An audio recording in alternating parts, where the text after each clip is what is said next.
And Iraq is facing a dual climate disaster, devastating floods in the north and central regions and a deepening water crisis in the south.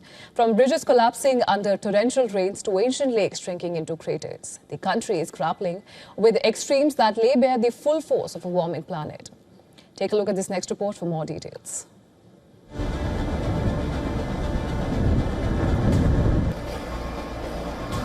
Heavy rains have brought deadly floods to Iraq's Kurdistan region, killing at least 2 people and injuring 4 others in Chamchamal district. Officials say 2 children are still missing after torrents of water swept through Sulaymaniyah province, submerging streets and damaging homes. The impact spread far beyond the north. The rain was heavy and the flooding was powerful and entered our homes. As you can see, the water came into the house and we have nothing left. We suffered heavy damage inside the house. Nothing remains. No refrigerator, no freezer, no household items. Nothing is left from our home.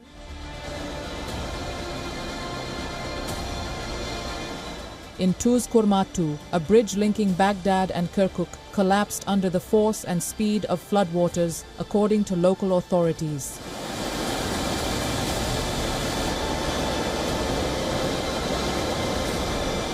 Cities across Iraq saw roads turn into rivers, including Hilla in Babylon province,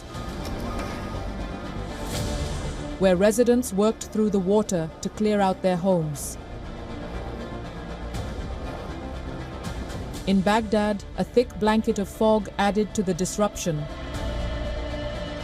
forcing a temporary shutdown of the capital's international airport. But even as some parts of Iraq are overwhelmed by water, others are being strangled by the lack of it. Nearby Iran saw rainfall for the first time in months, a brief relief for a country in severe drought. In Tehran, the government-sponsored billboards reportedly call on the public not to use garden hoses outside to avoid waste.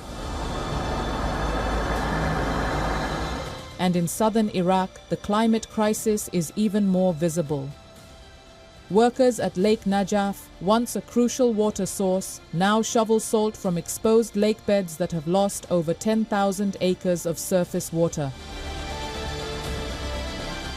Environmentalists say it is a stark symbol of Iraq's broader water collapse, driven by upstream damming, mismanagement, and relentlessly declining rainfall.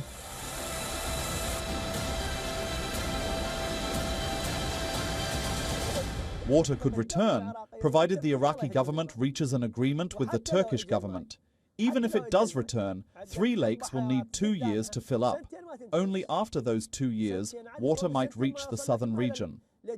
When salinity level in the river increases, the proportion of bacteria and fungi also increases, and the concentration of toxic and harmful heavy metals will rise, negatively affecting our health.